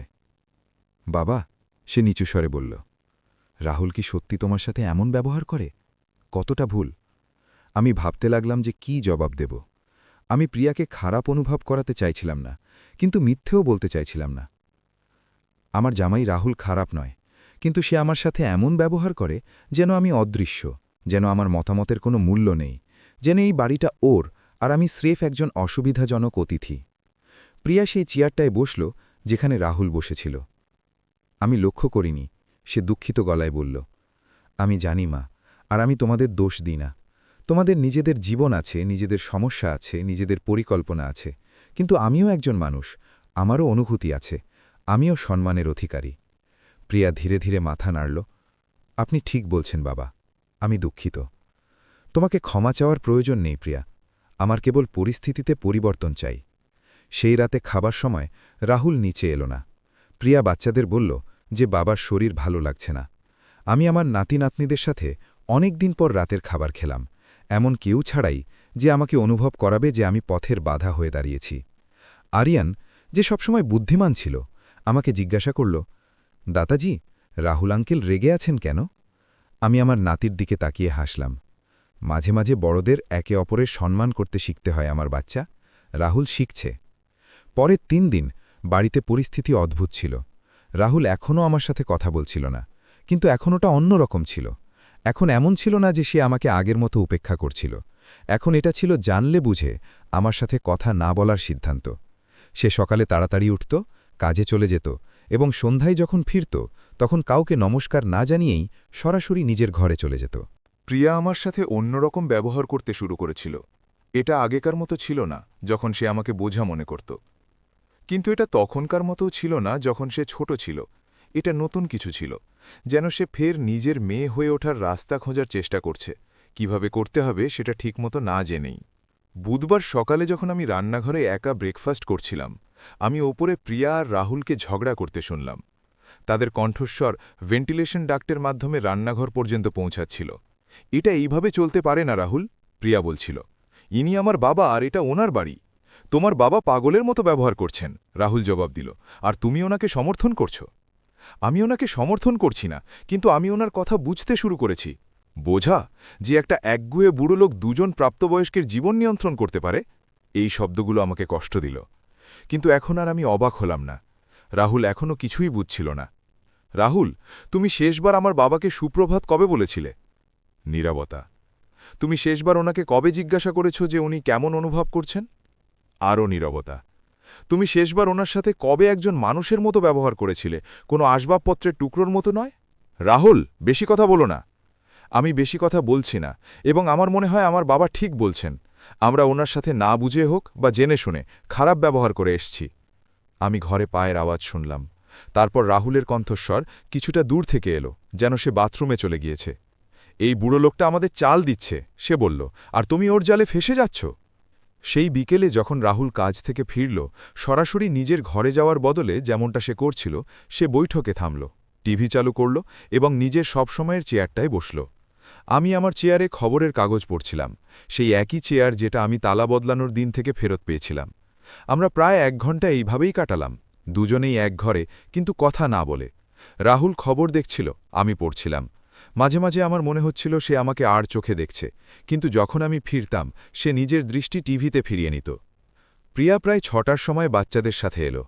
আরিয়ান আর খুশি স্কুল থেকে খুশি হয়ে ফিরেছিল, হাতে নিজেদের ব্যাগ নিয়ে পড়াশোনার কথা বলছিল। দাদাজি, খুশি আমাকে দেখে চিৎকার করে উঠল, আপনি কি আমার অঙ্কে সাহায্য করবেন? অবশ্যই রাজকুমারী, আমি তাকে বললাম, তোমার বাকি কাজ শেষ করার পর। আমি লক্ষ্য করলাম যে যখন খুশি আমাকে জড়িয়ে ধরল তখন রাহুল আমাকে কিভাবে দেখছিল। ওর অভিব্যক্তিতে এমন কিছু ছিল যা আমি আগে দেখিনি, যেন সে এমন কিছু দেখছে যা তাকে বিভ্রান্ত করছে। রাতের খাবারের সময় রাহুল 3 দিনের মধ্যে প্রথমবার আমাদের সাথে বসল। সে আমার সাথে সরাসরি কথা বলেনি, কিন্তু সে আমাকে পুরোপুরি উপেক্ষাও করেনি। যখন আরিয়ান তাকে স্কুলে হওয়া একটা সমস্যার কথা বলল, তখন রাহুল কয়েকবার আমার দিকে তাকালো, যেন কিছু বলার অপেক্ষা করছে। দাদাজি, আপনি কি ভাবছেন? আরিয়ান জিজ্ঞাসা করল। আপনি কি করতেন? আমি আমার নাতিকে বোঝালাম যে আমি যুবক বয়সে এমন পরিস্থিতি কিভাবে সামলেছিলাম, যখন আমি নির্মাণ কাজে কাজ করতাম এবং আমাকে কঠিন সহকর্মীদের সামলাতে হতো। আমি দেখলাম রাহুল আমার গল্প শুনছিল, যদিও সে নিজের খাবারের ওপর মনোযোগ দেওয়ার অভিনয় করছিল। রাতের খাবারের পর যখন প্রিয়া বাচ্চাদের স্নান করাচ্ছিল, রাহুল আর আমি একা বাসন পরিষ্কার করছিলাম। আমরা কয়েক মিনিট নীরবতায় কাজ করলাম, সে ধুইছিল, আমি মুছছিলাম। এটা বহু বছরে প্রথমবার ছিল যে আমরা এমন কিছু করছিলাম যেটাতে ওর কোনো বাধ্যবাধকতা মনে হচ্ছিল না। রমেশ, সে অবশেষে একটা প্লেট ধোয়া চালিয়ে যেতে যেতে বলল। ওর কণ্ঠস্বর আলাদা লাগছিল, স্বাভাবিকের থেকে কম অহংকারী। হ্যাঁ, আমি ওর দিকে না তাকিয়ে মোছা চালিয়ে যেতে যেতে জবাব দিলাম। আপনার কি সত্যিই মনে হয় যে আমি আপনার অসম্মান করেছি? এই প্রশ্নে আমি অবাক হলাম, এই জন্য নয় যে সে এটা জিজ্ঞাসা করেছিল, বরং এই জন্য যে সে এটা কিভাবে জিজ্ঞাসা করেছিল। ব্যঙ্গ ছাড়া, সেই রক্ষণাত্মক ভঙ্গি ছাড়া যা সে সব সময় আমার সাথে রাখত। হ্যাঁ রাহুল, আমার মনে হয়। সে ধীরে ধীরে মাথা নাড়ল, যেন সেই তথ্যটা বোঝার চেষ্টা করছে। আমার উদ্দেশ্য ছিল না, সে এক পলক পর বলল। আমি জানি, আমি তাকে বললাম, কিন্তু উদ্দেশ্য সবসময় বড় কথা নয়, মাঝে মাঝে পরিণামই বড় কথা। রাহুল বাসন ধোয়া চালিয়ে গেল, তবে আমি দেখতে পাচ্ছিলাম সে আমার কথার উপর বিচার করছে। আমাকে একটা উদাহরণ দিন, সে জিজ্ঞাসা করল। কখন আমি আপনার অপমান করলাম? আমি ভাবতে লাগলাম। এত উদাহরণ ছিল যে বেছে নেওয়া কঠিন ছিল। পরশুদিনের কথাই ধরো, আমি শেষ পর্যন্ত বললাম, যখন তুমি কাজ থেকে ফিরলে, তুমি প্রিয়াকে চুমু খেলে, বাচ্চাদের মাথায় হাত বুলিয়ে দিলে, কিন্তু আমার দিকে তাকালেও না, যেন আমি ওখানে ছিলামই না। রাহুল বাসন ধোয়া থামিয়ে দিল। আমি জানতেই পারিনি। এটাই তো সমস্যা রাহুল, তুমি জানতেই পারো না, তোমার কাছে আমি অদৃশ্য। রাহুল ধোয়া বাসনটা র্যাকে রাখল এবং আমার দিকে ফিরল। রমেশ, আমার মনে হয় না আপনি অদৃশ্য, কিন্তু আপনি আমার সাথে এমন ব্যবহার করেন যেন আমি অদৃশ্য। রাহুল কিছুক্ষণ নীরব রইল, তারপর সে দীর্ঘশ্বাস ফেলল। আপনি ঠিক বলছেন, সে নিচু স্বরে বলল। আমি বুঝতে পারিনি, কিন্তু আপনি ঠিক বলছেন। এটা 3 বছরে প্রথমবার ছিল যখন রাহুল মানল যে আমি কোনো বিষয়ে সঠিক হতে পারি। রাহুল, আমি তোমার সাথে ঝগড়া করতে চাই না, আমি সের্ফ চাই তুমি আমাকে সম্মান করো। আমাকে কি করতে হবে? সে আমাকে জিজ্ঞাসা করল, যাতে আমি তার প্রতি আবার সম্মান ফিরে পাই। আমি শুনে অবাক হলাম যে ওর মনে হয়েছে যে আমি ওর প্রতি সম্মান হারিয়েছি। রাহুল, আমি সব সময় তোমাকে সম্মান করেছি, তুমি আমার মেয়ের স্বামী, আমার নাতি নাতনিদের বাবা, কিন্তু সম্মান পারস্পরিক হওয়া উচিত। আপনি ঠিক বলছেন, সে ফের বলল। আমি এটা ঠিক করার জন্য কি করতে পারি? আমি ওর চোখের দিকে তাকালাম এবং এমন কিছু দেখলাম যা আগে কখনো দেখিনি। ওকে সত্যিই অনুতপ্ত দেখাচ্ছিল। তুমি আমার সাথে একজন মানুষের মতো ব্যবহার শুরু করতে পারো, বাড়ি এসে আমাকে অভিবাদন জানাতে পারো, মাঝে মাঝে আমার খবর নিতে পারো, আমাকে তোমাদের কথাবার্তায় সামিল করতে পারো, বাড়ির জিনিসে আমার মতামত জানতে চাইতে পারো। রাহুল মাথা নাড়ল। ঠিক আছে, আমি এটা করতে পারি। আর রাহুল, আমি যোগ করলাম, তুমি আমাকে রমেশজি বা রমেশ বা চাইলে বাবাও বলতে পারো, কিন্তু আমার সাথে এমনভাবে কথা বলো না যেন আমি কোনো কাজের লোক বা বোঝা। রাহুল আমার দিকে হাত বাড়িয়ে দিল। আমরা আবার নতুন করে শুরু করতে পারি রমেশজি। আমি ওর বাড়িয়ে দেওয়া হাতটা কয়েক পলক দেখলাম, তারপর সেটা ধরলাম। আমরা চেষ্টা করতে পারি রাহুল। সেই রাতে কয়েকদিন পর রাহুল আমাদের সাথে স্বাভাবিকভাবে খাবার খেল। সে আমার সাথে কয়েকবার কথা বলল। আমার দিন কেমন কাটল জানতে চাইল। এমনকি সে কাজের একটা সমস্যায় আমার কাছে পরামর্শও চাইল। যখন প্রিয়া আমাদের কথা বলতে দেখল, সে এমনভাবে হাসল যেমনটা আমি অনেক দিন দেখিনি। এটা এমন এক মেয়ের হাসি ছিল যে নিজের পরিবারকে ফের একত্রিত হতে দেখছে। শুতে যাওয়ার আগে আমি ড্রয়ার থেকে চাবির দ্বিতীয় সেটটি বের করলাম এবং রাহুলকে দিয়ে দিলাম। ধন্যবাদ রমেশজি, সে আমাকে বলল, এবং প্রথমবার যখন সে আমার নাম নিল তখন তাতে খাঁটি সম্মান ফুটে উঠল। পরিস্থিতি সেইভাবে বদলাতে লাগল যেটার আমি আশা করিনি। রাহুল, যে ৩ বছর আমার সাথে এমন ব্যবহার করেছিল যেন আমি বাড়ির আসবাবপত্রের অংশ, এখন আমাকে প্রতিটা জিনিসে সামিল করার চেষ্টা করছিল। প্রথমে আমার মনে হয়েছিল এটা কেবল এই জন্য কারণ সে চাবি ফেরত চেয়েছিল, কিন্তু পরে আমি অনুভব করলাম যে ওর ব্যবহারে আরও কিছু খাঁটি বিষয় ছিল। শনিবার সকালে রাহুল ব্রেকফাস্ট করতে নিচে এলো এবং আমাকে রান্নাঘরে খবরের কাগজ পড়তে দেখল। সুপ্রভাত রমেশজি, সে খাঁটি মনে হওয়া হাসির সাথে বলল। কেমন আছেন আপনি? ঠিক আছি রাহুল, আর তুমি কেমন আছো? আমিও ঠিক আছি। আমি কি আপনাকে কফি দেব? এটা ৩ বছরে প্রথমবার ছিল যখন রাহুল আমাকে না চাইতেই কিছু অফার করেছিল। প্রিয়া কয়েক মিনিট পর নিচে এলো এবং রান্নাঘরের দরজায় দাঁড়িয়ে আমাদের এইভাবে কথা বলতে দেখল যেন আমরা দুজন সাধারণ মানুষ। সব ঠিক আছে এখানে? সে কৌতূহলী হাসির সাথে জিজ্ঞাসা করল। সব একদম ঠিক আছে মা, আমি তাকে বললাম। রাহুল আমাকে ওর কাজের নতুন প্রজেক্টের ব্যাপারে বলছিল। আর এটা সত্যি ছিল। রাহুল আমাকে একটি নতুন বাড়ির জন্য বানানো নকশার ব্যাপারে বলছিল। সে আমার কাছে কিছু নির্মাণ সংক্রান্ত মতামতও চেয়েছিল। আপনার বাবার নির্মাণ কাজ সম্পর্কে অনেক কিছু জানা আছে রমেশজি, রাহুল প্রিয়াকে বলল। উনি আমাকে খুব ভালো পরামর্শ দিচ্ছেন। বাচ্চারা সব সময়ের মতো শনিবার দৌড়ে দৌড়ে নিচে এলো। কার্টুন দেখা আর খাবার খাওয়ার জন্য তৈরি ছিল। কিন্তু এইবার যখন রাহুল ওদের চুলে হাত বুলিয়ে দিল, তখন সে আমার কাছেও এলো। রমেশজি, আজকের জন্য আপনার কি পরিকল্পনা আছে? তেমন কিছু না, আমি বললাম। কেন? আমি বাচ্চাদের পার্কে নিয়ে যাওয়ার কথা ভাবছিলাম। আপনি কি আমাদের সাথে আসতে চাইবেন? আমি আশ্চর্যান্বিত হলাম। এটা প্রথমবার ছিল যখন রাহুল আমাকে কোনো কিছুর জন্য আমন্ত্রণ জানালো। প্রিয়াও অবাক হয়েছিল, কিন্তু খুশিও ছিল। ভালো হবে, আমি বললাম। আমার নাতি নাতনিদের সাথে পার্কে গিয়ে অনেক দিন হয়ে গিয়েছে। সেই বিকেলে আমরা ৫ জন কেন্দ্রীয় পার্কে গেলাম। রাহুল গাড়ি চালালো। প্রিয়া সামনের সিটে ছিল। আমি বাচ্চাদের সাথে পেছনে বসেছিলাম। রাস্তায় রাহুল আমাকে এলাকা সম্পর্কে জিজ্ঞাসা করল যে ওর আসার পর থেকে জায়গাটা কিভাবে বদলেছে।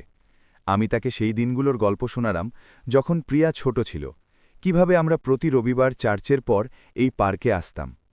পার্কে যখন বাচ্চারা দোলনায় খেলছিল, তখন রাহুল আর আমি একটা বেঞ্চে বসলাম। প্রিয়া সবার জন্য আইসক্রিম কিনতে গিয়েছিল। রমেশজি, রাহুল কিছুক্ষণ পর আমাকে বলল, আমি আপনার কাছে ক্ষমা চাইতে চাই। কিসের জন্য রাহুল? এই ৩ বছরের জন্য। প্রিয়া ঠিক বলতো, আমি না বুঝে আপনার সাথে খারাপ ব্যবহার করেছি। রাহুল, আমরা সেই ব্যাপারে কথা বলে ফেলেছি। হ্যাঁ, কিন্তু আমাকে আরও কিছু বলতে হবে। যখন আমি এই বাড়িতে এসেছিলাম তখন আমি আপনাকে দেখে ভয় পেয়েছিলাম। এটা তো আমি একেবারেই আশা করিনি। ভয় পেয়েছিলে? কেন? কারণ আপনি এই বাড়ি নিজের হাতে বানিয়েছিলেন, কারণ প্রিয়া আপনাকে খুব সম্মান করে, কারণ বাচ্চারা আপনাকে খুব ভালোবাসে, কারণ আপনি একজন এমন ব্যক্তি যিনি নিজের পুরো জীবন কাজ করেছেন এবং গুরুত্বপূর্ণ জিনিস অর্জন করেছেন। রাহুল এক মুহূর্তের জন্য চুপ হয়ে গেল। আরিয়ান আর খুশিকে খেলতে দেখে সে বলল, আমার মনে হয় তাই জন্য আমি আপনাকে উপেক্ষা করা শুরু করেছিলাম। আমি জানতাম না যে এই বাড়িতে নিজের জায়গা কিভাবে তৈরি করব, এটা অনুভব না করে যে আমি আপনার সাথে প্রতিযোগিতা করছি। ওর শব্দগুলো আমাকে অনেক কিছু ভাবাতে বাধ্য করল। আমি কখনো ভাবিনি যে রাহুল আমাকে দেখে ভয় পেতে পারে। রাহুল, তুমি কখনো আমার প্রতিযোগী ছিলে না। তুমি আমার মেয়ের স্বামী। এটা তোমাকে আমার বাড়িতে জায়গা দেয়, কিন্তু সম্মান কাজ দিয়ে অর্জন করতে হয়, মানুষকে উপেক্ষা করে নয়। আমি এখন এটা জানি, সে বলল, আর আমি এটা সঠিক উপায়ে অর্জন করতে চাই। প্রিয়া আইসক্রিম নিয়ে ফিরল এবং আমাদের সাথে বসল।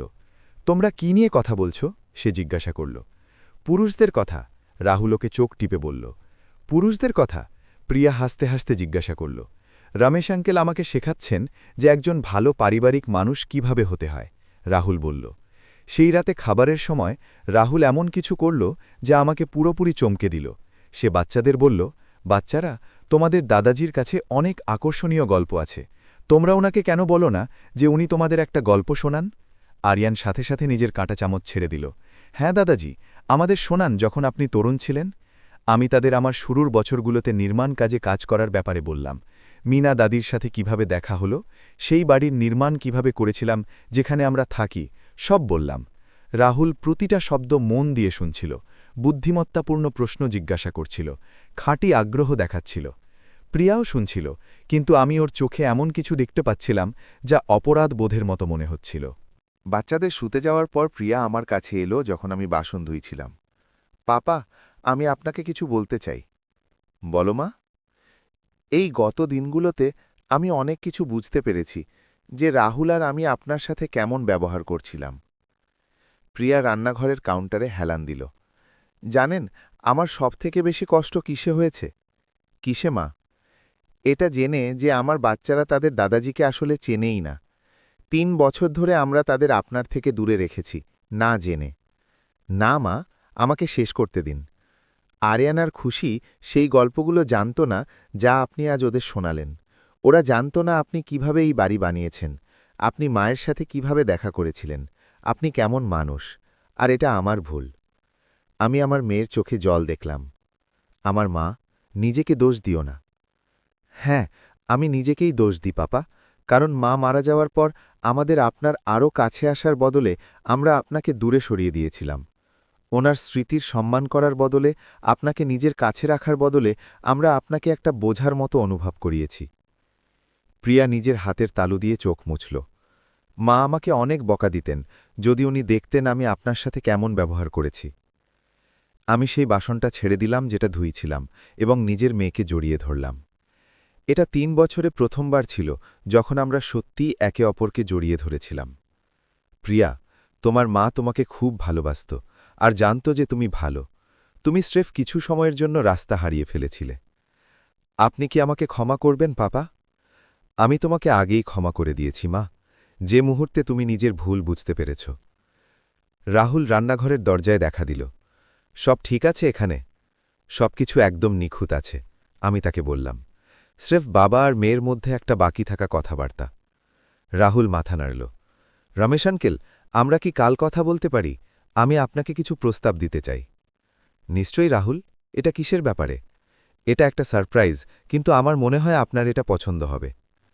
সেই রাতে আমি এমন কিছু অনুভব করলাম যা আমি দীর্ঘ সময় ধরে অনুভব করিনি। আমি ফের নিজের পরিবারের প্রধান অনুভব করছিলাম, যেন আমার বাড়িতে আমার জায়গা ফের ফিরে এসেছে।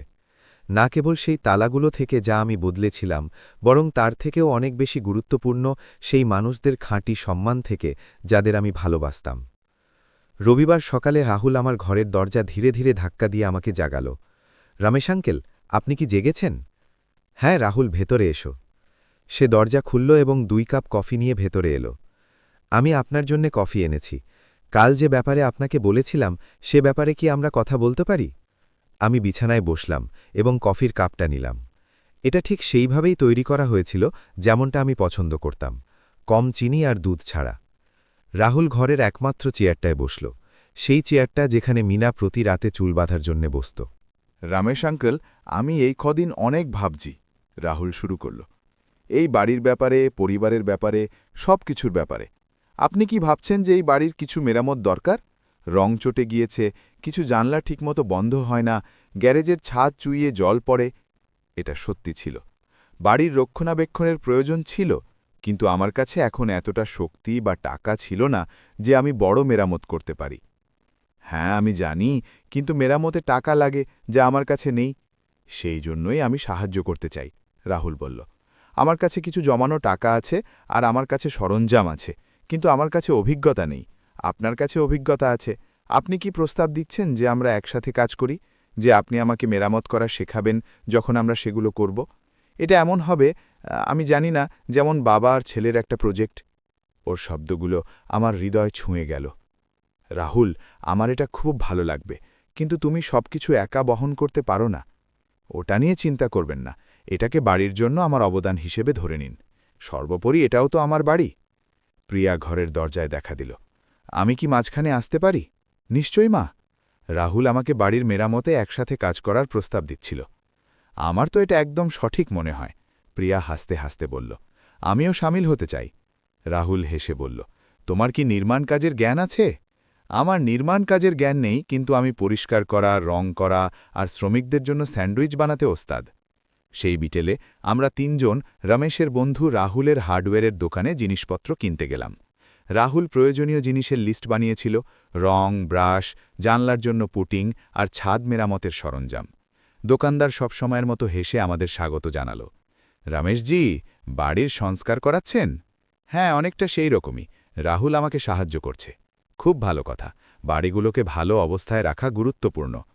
যখন রাহুল দাম মেটাচ্ছিল, তখন দোকানদার আমাকে নিচু স্বরে বলল, মনে হচ্ছে বাড়িতে পরিস্থিতি ভালো হয়ে গিয়েছে, তাই না? হ্যাঁ বন্ধু, মাঝে মাঝে পুরুষদের এটা মনে রাখতে হয় যে তারা কে। আমরা সেই বিকেলে বাচ্চাদের ঘর থেকে কাজ শুরু করলাম। রাহুল জোর দিল যে আমাদের এখান থেকেই শুরু করা উচিত, কারণ দাদাজিদের সবসময় নিজের নাতিনাতনিদের আদর যত্ন করা উচিত। আরিয়ানার খুশি নিজেদের ঘরের জন্য নতুন রং বেছে নেওয়া নিয়ে খুব উৎসাহিত ছিল। যখন আমি আর রাহুল দেওয়ালগুলো তৈরি করছিলাম, তখন বাচ্চারা আমাদের সবকিছু করার পদ্ধতি সম্পর্কে প্রশ্ন জিজ্ঞাসা করছিল। খুশি জিজ্ঞাসা করল, দাদাজি, পেইন্ট করার আগে বালি দিয়ে কেন ঘষতে হয়? কারণ পেইন্ট মসৃণ তলে ভালো করে আটকায় রাজকুমারী। এটা অনেকটা তোমার মায়ের নিজের মুখে ক্রিম লাগানোর মতো, ওটা আগে পরিষ্কার হওয়া উচিত। রাহুল আমার কথাগুলো মন দিয়ে শুনছিল। রমেশজি, আপনি এসব কিভাবে শিখলেন? কাজ করে রাহুল, 40 বছরের নির্মাণ কাজ থেকে অনেক কিছু শেখা যায়, কিন্তু ভুল করা থেকেও অনেক কিছু শেখা যায়, অনেক ভুল। আপনি আমাকে ওই ভুলগুলোর ব্যাপারেও শেখাবেন? অবশ্যই, ভুলই হলো সবথেকে বড় শিক্ষক। আমরা রাত হওয়া পর্যন্ত কাজ করলাম। প্রিয়া আমাদের জন্য ঘরে রাতের খাবার নিয়ে এলো, যাতে আমাদের থামতে না হয়। সে বলল, আপনাদের একদম খাঁটি টিম মনে হচ্ছে। যখন আমরা অর্ধেক কাজ হওয়া ঘরের মেঝেতে বসে খাচ্ছিলাম, আমি বললাম, রাহুল একজন ভালো ছাত্র। আর রাহুল জবাব দিল, আর রমেশজি একজন ভালো গুরু। পরের কয়েকদিনে আমরা একটা রুটিন বানিয়ে ফেললাম। রাহুল কাজ থেকে আসত, জামাকাপড় বদলাত, আর আমরা ঘরের কাজে লেগে পড়তাম। আমি তাকে কয়েক দশকে শেখা কৌশলগুলো শেখাতাম, সেই নতুন শক্তি আর আধুনিক সরঞ্জাম নিয়ে আসত, যেগুলোর ব্যাপারে আমার জানা ছিল না। বুধবার আমরা বৈঠকখানার জানলা মেরামত করছিলাম। তখন রাহুল আমাকে এমন একটা প্রশ্ন করল যা আমি আশা করিনি। রমেশজি, প্রিয়া ছোটবেলায় কেমন ছিল? কেন জিজ্ঞাসা করছো? কারণ আমি আরও ভালোভাবে বুঝতে চাই যে ও কোথা থেকে এসেছে। আমি বুঝতে চাই যে ও এমন কেন। আমি তাকে প্রিয়ার ছোটবেলার গল্প শোনালাম, যখন আমরা কাজ করছিলাম। কিভাবে সে ছোটখাটো মেরামতের সময় সরঞ্জাম তুলে দিতে আমাকে সাহায্য করত, কিভাবে সে পেরেক ঠোকা শেখার জন্য জেদ করত। যখন আমার কোনো সরঞ্জামে চোট লাগত, তখন সে কিভাবে কাঁদত, কারণ নিজের থেকে আমার চিন্তা ওর বেশি থাকত। আমি একটা জানলায় পুটিং লাগাতে লাগাতে বললাম, ও সবসময় খুব যত্নশীল আর আগলে রাখা বাচ্চা ছিল। যখন ওর মা প্রথমবার অসুস্থ হল, তখন প্রিয়ার বয়স প্রায় 15 বছর ছিল। সে ওনার দেখাশোনা করতে আমার ডান হাত হয়ে গিয়েছিল। রাহুল বলল, আমি এটা জানতাম না। প্রিয়া আমাকে নিজের ছোটবেলা সম্পর্কে বেশি কিছু বলেনি। হয়তো এই জন্য, কারণ ওই স্মৃতিগুলো ওকে কিছুটা কষ্ট দেয়। ও মায়ের দেখাশোনা করতে গিয়ে নিজের ছোটবেলার কিছু অংশ হারিয়ে ফেলেছিল, তাই মাঝে মাঝে ও সব ব্যাপারে এতটা আবেগপ্রবণ হয়ে যায়। ও খুব কম বয়সে দায়িত্ব নিতে শিখে গিয়েছিল। রাহুল ভাবুক হয়ে মাথা নাড়ল। এতে অনেক বিষয় পরিষ্কার হয়ে গেল। শুক্রবার আমরা বৈঠকখানা রং করা শেষ করলাম। নতুন রংটি একটি উষ্ণ বেইজ রঙের ছিল, যা প্রিয়া পছন্দ করেছিল। পুরো ঘরটিকে আলাদা, আরও আরামদায়ক আর আরও বেশি নিজের ঘরের মতো দেখাচ্ছিল। আমরা সরঞ্জামগুলো গুছিয়ে রাখছিলাম, তখন রাহুল এমন কিছু বলল যা আমাকে অবাক করে দিল। রমেশজি, এই বাড়িতে কাটানো আমার সবথেকে ভালো দিনগুলো হলো এগুলো। সত্যি? হ্যাঁ, আগে আমার সবসময় এখানে একজন অপরিচিতর মতো মনে হতো, যেন আমি এখানকার কেউ নই। কিন্তু আপনার সাথে কাজ করে, আপনার থেকে শিখে আমার মনে হচ্ছে যেন আমি অবশেষে এই পরিবারে একটা বাস্তব জায়গা পেয়ে গিয়েছি। ওর কথাগুলো আমার প্রত্যাশার থেকে অনেক বেশি আমাকে স্পর্শ করল। রাহুল, তোমার জায়গা সবসময় এখানেই ছিল। তোমাকে স্রেফ ওটা খুঁজে বের করার প্রয়োজন ছিল। না রমেশজি, আমাকে এটা অর্জন করতে হতো, আর আমার মনে হয় আপনি আমাকে সেটা করতে সাহায্য করছেন। সেই রাতে খাবারের সময় প্রিয়া আমাকে আর রাহুলকে পরের দিনের পরিকল্পনা নিয়ে কথা বলতে দেখল, এবং এমনভাবে হাসল যে আমার মিনার কথা মনে পড়ে গেল। সে আমাকে বলল, জানেন বাবা, মিনা এটা দেখলে খুব গর্ব অনুভব করতেন। কি দেখে মা? এটা দেখে যে আপনি এই পরিবারকে ফের কিভাবে একজোট করছেন। আমি টেবিলের চারদিকে তাকালাম। রাহুল আরিয়ানের সাথে সেই সরঞ্জামগুলো নিয়ে কথা বলছিল, যেগুলো আমরা শনিবার ব্যবহার করার কথা ছিল। খুশি আমাকে একটা ছবির ব্যাপারে বলছিল, যেটা সে আমাদের কাজ করার সময় এঁকেছিল। প্রিয়া এক খাঁটি হাসির সাথে খাবার বেড়ে দিচ্ছিল। 3 বছরে প্রথমবার আমার মনে হলো যেন মিনা আমাদের সাথেই আছে। শনিবার আমরা সবথেকে বড় প্রজেক্ট গ্যারেজের ছাদ মেরামতের সাথে তাড়াতাড়ি শুরু করলাম। রাহুল ওর কাজ থেকে একটা লম্বা মই ধার করে এনেছিল, আর আমি প্রয়োজনীয় সব সামগ্রী তৈরি করে নিয়েছিলাম।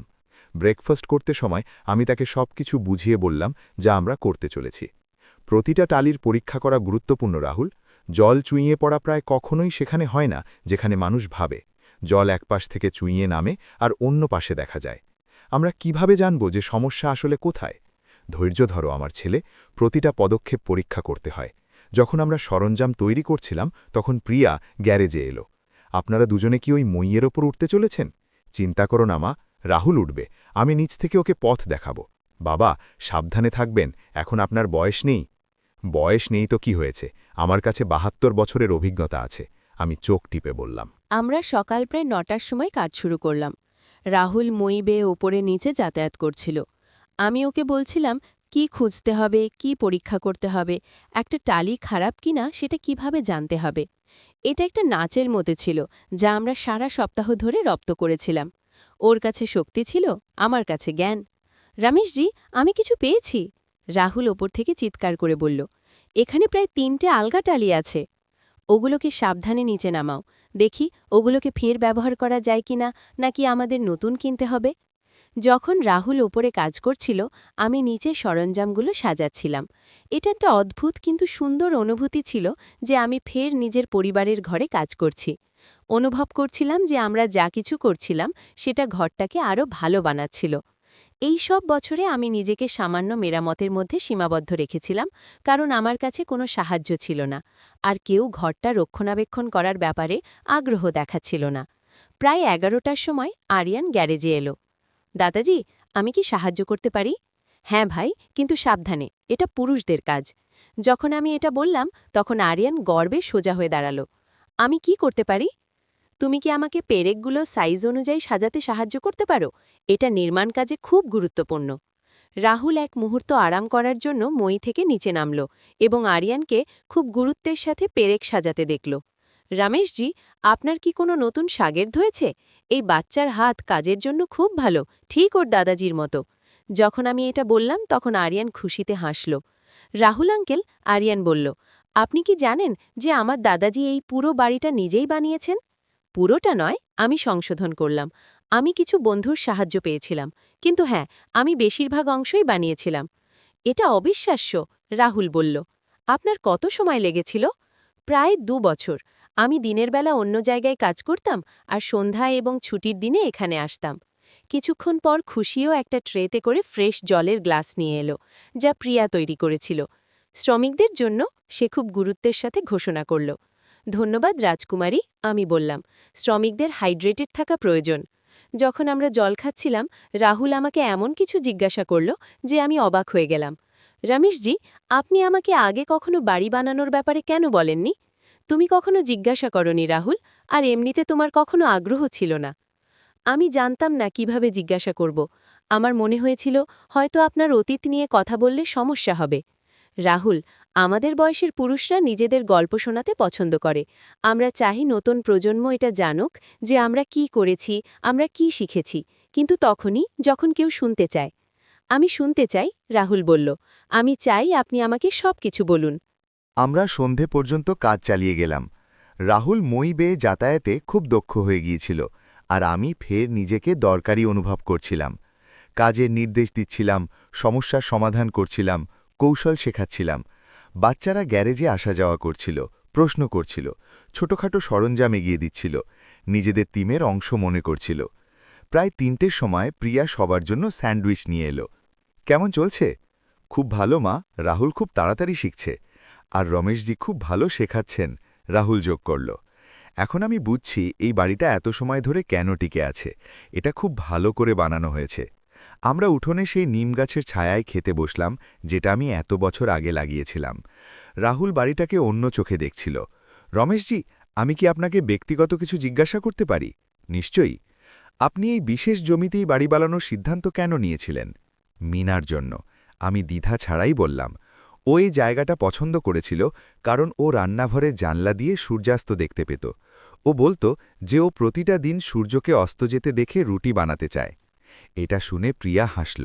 আমার এটা মনে ছিল না বাবা। মিনার নিজের বাড়ির ব্যাপারে খুব স্পষ্ট ধারণা ছিল যে ও বাড়িটা কেমন চায়, আরও সেটা সত্যি হতে দেখেছিল। রান্নাঘর থেকে সূর্যাস্ত। ৩০ বছর ধরে, আমি জবাব দিলাম। যতদিন ওই রান্নাঘরে খাবার বানিয়েছে ও সূর্যাস্ত দেখেছে নিজের শেষ দিন পর্যন্ত। রাহুল ধীরে ধীরে মাথা নাড়ল। আপনার নিশ্চয়ই খুব মনে পড়ে প্রতিটা দিন, কিন্তু এখন কম, যখন আমার মনে হয় বাড়িটা ফের প্রাণ ফিরে পেয়েছে। আমরা প্রায় ৫টার সময় ছাদের কাজ শেষ করলাম। রাহুল শেষবার মই থেকে নিচে নামল, আর আমরা দুজনে ওপরের দিকে তাকিয়ে নিজেদের কাজের বিচার করতে লাগলাম। কি ভাবছেন রমেশজি, এটা কি ঠিক হয়েছে? এটা একদম নিখুঁত হয়েছে রাহুল, এখন আর কোনো জল চুইয়ে পড়বে না। সেই রাতে খাবারের সময় রাহুল একটা ঘোষণা করল যা আমাদের সবাইকে অবাক করে দিল। পরিবার, আমি কিছু বলতে চাই। আমরা সবাই ওর দিকে মন দিয়ে তাকালাম। এই সপ্তাহে রমেশজির সাথে কাজ করতে গিয়ে আমি খুব গুরুত্বপূর্ণ কিছু শিখেছি। আমি শিখেছি যে একটা পরিবারের অংশ হওয়া মানে স্রেফ এক বাড়িতে থাকা নয়, এটা হলো অবদান রাখা, সম্মান করা আর একে অপরের থেকে শেখা। রাহুল আমার দিকে তাকালো। রমেশজি, আমাকে না কেবল নির্মাণ কাজের ব্যাপারে শেখানোর জন্য ধন্যবাদ, বরং একজন ভালো পারিবারিক মানুষ কিভাবে হতে হয় সেটা শেখানোর জন্য আপনাকে ধন্যবাদ। তোমাকে ধন্যবাদ যে তুমি আমাকে ফের প্রয়োজনীয় হওয়ার সুযোগ দিয়েছ, আমি জবাব দিলাম। প্রিয়ার চোখে জল ছিল। মা এটাই চাইতেন, সে নিচু স্বরে বলল। একসাথে কাজ করা, একে অপরের সম্মান করা, একটা একজোট পরিবার। আরিয়ান নিজের দুধের গ্লাস তুলল। দাদাজি আর রাহুল আঙ্কেলের জন্য, পরিবারের জন্য। খুশি চিৎকার করে উঠল। আমরা সবাই টোস্ট করলাম, আর ৩ বছরের প্রথমবার আমার মনে হলো যে মিনা এই ব্যাপারে গর্বিত হতো যে আমি কি অর্জন করেছি। আমি না কেবল নিজের বাড়িতে সম্মান ফিরে পেয়েছিলাম, আমি নিজের পরিবারকে এমনভাবে একজোট করতে সাহায্য করেছিলাম যা আমি কখনো ভাবিনি যে সম্ভব হবে। ২ মাস হয়ে গিয়েছিল যখন আমি তালা বদলেছিলাম, আর বাড়িটা এখন আমার কাছে খুব অন্যরকম লাগছিল। স্রেফ রাহুল আর আমার করা মেরামতের জন্য নয়, বরং আরও কোনো গভীর বিষয় ছিল। সম্মান ফিরে এসেছিল, আর তার সাথে পরিবারের খাঁটি ভালোবাসাও। সেই রবিবার সকালে আমি সব সময়ের মতো তাড়াতাড়ি উঠলাম, কিন্তু এইবার বিষণ্ণতা থেকে নয়, বরং অভ্যেসবশত। আমি রান্নাঘরে গেলাম এবং রাহুলকে আগে থেকেই জেগে থাকতে দেখলাম। সে সবার জন্য চা বানাচ্ছিল। নমস্কার রমেশজি, সে সেই হাসির সাথে বলল যা এখন খাঁটি মনে হতো। নমস্কার রাহুল, কেমন ঘুম হলো? খুব ভালো, আর আপনার? আমি বললাম যেমন একটা বাচ্চা ঘুমোয়, আর এটা সত্যি ছিল। আমি বহু বছর পর সবথেকে ভালো ঘুমোচ্ছিলাম। রমেশজি, আপনার সাথে কিছু জরুরি কথা আছে। বলো। রাহুল ২ কাপ চা বাড়ালো আর আমার সাথে টেবিলে বসল। প্রিয়া আর আমি বাড়ির ব্যাপারে, ভবিষ্যতের ব্যাপারে, সবকিছুর ব্যাপারে কথা বলেছি, আর আমরা আপনাকে কিছু প্রস্তাব দিতে চাই। কিন্তু আগে আমি চাই আপনি এটা জানুন যে এর জবাব নাও হতে পারে, আর আমাদের কোনো খারাপ লাগবে না। রাহুল কথা বাড়ানোর আগে চায়ের এক চুমুক নিল। আমরা প্রধান ঘরটির মেরামত করাতে চাই, আর ওটা আপনাকে ফিরিয়ে দিতে চাই। আমি অবাক হয়ে গেলাম। রাহুল, পুরো কথাটা শুনুন দয়া করে। এই ২ মাস আমাকে এই বাড়ির ব্যাপারে আপনার জন্য এর গুরুত্ব সম্পর্কে অনেক কিছু শিখিয়েছে। ওই ঘরটাই হলো সেটা যেখানে আপনি নিজের স্ত্রীর সাথে ২৫ বছর কাটিয়েছেন, যেখানে আপনার জীবনের সবথেকে গুরুত্বপূর্ণ স্মৃতিরা তৈরি হয়েছে। আমরা যে কোনো জায়গায় ঘুমোতে পারি, কিন্তু ওই ঘরটি আপনার। প্রিয়া রান্নাঘরের দরজায় নাইট গাউনে এলোমেলো চুলে দেখা দিল। তুমি কি ওনাকে বলে দিলে? সে রাহুলকে জিজ্ঞাসা করল। আমি ওনাকে প্রস্তাবটা বোঝাচ্ছিলাম। প্রিয়া কাছে এলো আর আমার কপালে একটা চুমো দিল। বাবা, আমরা চাই আপনি নিজের ঘরে ফিরে আসুন, ওই ঘর যেখানে আপনি মায়ের সাথে খুশি ছিলেন। কিন্তু তোমাদের জায়গার প্রয়োজন। বাবা, প্রিয়া আমাকে থামালো। রাহুল আর আমি পেছনের ঘরে ঘুমোতে পারি। ওটা ছোট, কিন্তু আমরা অ্যাডজাস্ট করে নেব। আপনি নিজের জায়গায় থাকার যোগ্য। রাহুল মাথা নাড়ল। তাছাড়া আমরা ওই ঘরটারও মেরামত করাতে চাই। ওটাকে আপনার জন্য বিশেষ বানাতে চাই, যেমন মিনাজির সাথে আপনার বিয়ের একটা শ্রদ্ধাঞ্জলি হয়। জল আমার চোখ থেকে গড়িয়ে পড়তে লাগল, আমি তাদের আটকানোর আগেই। তোমরা জানো না এটার আমার কাছে কি মানে? হ্যাঁ, আমরা জানি বাবা, প্রিয়া আমার পাশে বসতে বসতে বলল। তাই জন্যেই আমরা এটা করতে চাই। বাচ্চারা সেই সময় নিচে এলো, যেমনটা ওরা সব সময় রবিবারে ব্রেকফাস্টই করার জন্য দৌড়ে আসে। দালাজি, খুশি আমাকে জড়িয়ে ধরে চিৎকার করে উঠল। আপনি কেন কাঁদছেন? এগুলো খুশির জল রাজকুমারী। তোমার মা আর রাহুল আমাকে এইমাত্র সবথেকে ভালো খবর দিয়েছে। কি খবর? আরিয়ান জিজ্ঞাসা করল। যে আমি ওই ঘরে ফিরে যাচ্ছি যেখানে আমি তোমাদের ঠাকুমার সাথে ঘুমোতাম। ২টো বাচ্চাই আমার মতো উত্তেজিত হয়ে গেল। কত ভালো দাদাজি! আপনি কি আরও আরামদায়ক অবস্থায় থাকবেন? হ্যাঁ ভাই, আমি ওখানেই থাকব যেখানে আমার থাকার কথা। সেই সন্ধ্যায় আমরা প্রধান ঘর মেরামতের পরিকল্পনা করতে শুরু করলাম। রাহুল কিছু সাজসজ্জার পত্রিকা পেয়েছিল, আর প্রিয়ার কাছে রং আর আসবাবপত্র সম্পর্কে আইডিয়া ছিল। কিন্তু সবথেকে বেশি আমি তখনই খুশি হলাম যখন আরিয়ান কিছু অপ্রত্যাশিত পরামর্শ দিল। দাদাজি, আমরা কি আপনার আর ঠাকুমার একটা বড় ছবি দেয়ালে লাগাতে পারি? তোমার কি ওটা পছন্দ হবে ভাই? হ্যাঁ, যাতে ঠাকুমা প্রতি রাতে আপনার সাথে থাকেন। রাহুল আর প্রিয়া একে অপরের দিকে তাকালো আর হাসল। আমার তো এটা একদম নিখুঁত মনে হয়, রাহুল বলল। আপনার কাছে কি কোনো বিশেষ ছবি আছে যা আপনি ব্যবহার করতে চাইবেন? আমি আমার ছোট ঘরে গেলাম আর ড্রয়ার থেকে মিনা আর আমার বিয়ের দিনের ছবিটা বের করলাম। সেই একই ছবি যেটার দিকে আমি এই সব কটা কঠিন মাস ধরে তাকিয়ে থাকতাম। এইটা, আমি ফিরে এসে বললাম। এই হলো সেই ছবি। প্রিয়া ছবিটা নিল আর ওটা ভালোবেসে দেখল। আপনারা দুজনে কত তরুণ, কত সুখী। আমরা সুখী ছিলাম মা, খুব সুখী ছিলাম। আর আপনি ওই ঘরে ফের সুখী হবেন, রাহুল বলল। আমি কথা দিচ্ছি। পরের কয়েক সপ্তাহ ধরে পুরো পরিবার ঘরের প্রজেক্টে কাজ করল। রাহুল আর আমি ভারী কাজগুলো করলাম। প্রিয়া রং আর সাজসজ্জা বেছে নিল। বাচ্চারা ছোট কিন্তু গুরুত্বপূর্ণ কাজগুলোতে সাহায্য করল। এটা এমন ছিল যেন হাতুড়ির প্রতিটা ঘা, ব্রাশের প্রতিটা টান, প্রতিটা খুঁটিনাটি বিষয় একটা ক্ষমা প্রার্থনা আর একটা প্রতিশ্রুতি একসাথে ছিল। যেদিন আমরা কাজ শেষ করলাম, প্রিয়া একটা সারপ্রাইজ তৈরি করে রেখেছিল। সে মিনা আর আমার ছবিটাকে একটা বড় আর মার্জিত ফ্রেমে বাঁধিয়ে ঘরের প্রধান দেয়ালে টাঙিয়ে দিয়েছিল। যখন আমি দরজা খুললাম আর ওটাকে ওখানে দেখলাম, এতটা বড়, এতটা উজ্জ্বল, তখন আমার মনে হলো যেন মিনা ঘরে ফিরে এসেছে। আপনার কি পছন্দ হয়েছে রমেশজি? রাহুল কিছুটা ঘাবড়ে গিয়ে জিজ্ঞাসা করল। এটা একদম নিখুঁত, আমি ভাঙা গলায় বললাম। মিনা তোমাদের সবার ওপর খুব গর্ববোধ করত। সেই রাতে ৩ বছরে প্রথমবার আমি নিজের ঘরে ঘুমোলাম, সেই একই বিছানায় যেখানে আমি ২৫ বছর মিনার সাথে ঘুমিয়েছিলাম। আমাদের বিয়ের ছবির সেই ভালোবাসা মাখানো চাহনির নিচে এটা অনুভব করলাম যে আমি অবশেষে না কেবল ঘরে নিজের জায়গা, বরং পরিবারেও নিজের জায়গা ফিরে পেয়েছি।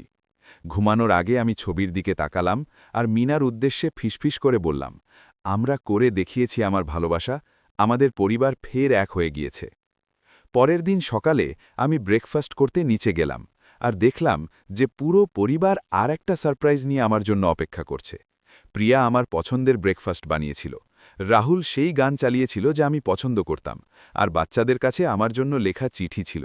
দাদাজি, আরিয়ান নিজের চিঠি পড়তে পড়তে বলল, আমাদের এটা শেখানোর জন্য ধন্যবাদ যে দাদাজিরা অপদার্থ বুড়ো হন না, তারা পরিবারের রাজা হন। খুশি তারপর নিজেরটা পড়ল। পৃথিবীর সবথেকে ভালো দাদাজি হওয়ার জন্য ধন্যবাদ, আর সবথেকে সুন্দর ঘর হওয়ার জন্যেও। রাহুল উঠল আর আমার দিকে হাত বাড়িয়ে দিল। রমেশ আঙ্কেল, আমাকে এটা শেখানোর জন্য ধন্যবাদ যে একজন খাঁটি পারিবারিক মানুষ হওয়ার অর্থ কী। প্রিয়া আমাকে শক্ত করে জড়িয়ে ধরল। বাবা, আমাদের ওপর হার না মানার জন্য আর আপনার প্রাপ্য সম্মানের জন্য লড়াই করার জন্য ধন্যবাদ। আর ওখানে নিজের টেবিলে, নিজের ঘরে, নিজের পরিবারে ঘেরা হয়ে যারা অবশেষে আমাকে সেইভাবে সম্মান আর ভালোবাসা দিচ্ছিল যার আমি যোগ্য ছিলাম, আমি একটা খুব গুরুত্বপূর্ণ বিষয় বুঝলাম। মাঝে মাঝে একজন মানুষকে অন্যদের মনে করিয়ে দিতে হয় যে সে কে, চিৎকার বা হিংসা দিয়ে নয়, বরং মর্যাদা দিয়ে, দৃঢ়তা দিয়ে আর ভালোবাসা দিয়ে। কারণ দিনের শেষে সম্মান ভিক্ষায় পাওয়া যায় না, ওটা অর্জন করতে হয়। আর একজন মানুষের তার পরিবারে জায়গা মূল্য বিনা পাওয়া যায় না, ওটা প্রতিটা দিন সেই কাজের মাধ্যমে জিততে হয় যা দেখায় যে সে আসলে কে। আর এই জন্যেই আমার ছেলে, আমি তোমাকে বলছি, ফের নতুন করে শুরু করার কোনো সময় ফুরিয়ে যায় না। নিজের মর্যাদা ফিরে পাওয়ার জন্য কখনো দেরি হয়ে যায় না। এখন তুমি বলো, যদি তুমি আমার জায়গায় হতে তবে কি করতে? আর হ্যাঁ, আমাকে এটাও জানাও যে তুমি এই বিশাল পৃথিবীর কোথা থেকে আমাকে শুনছো।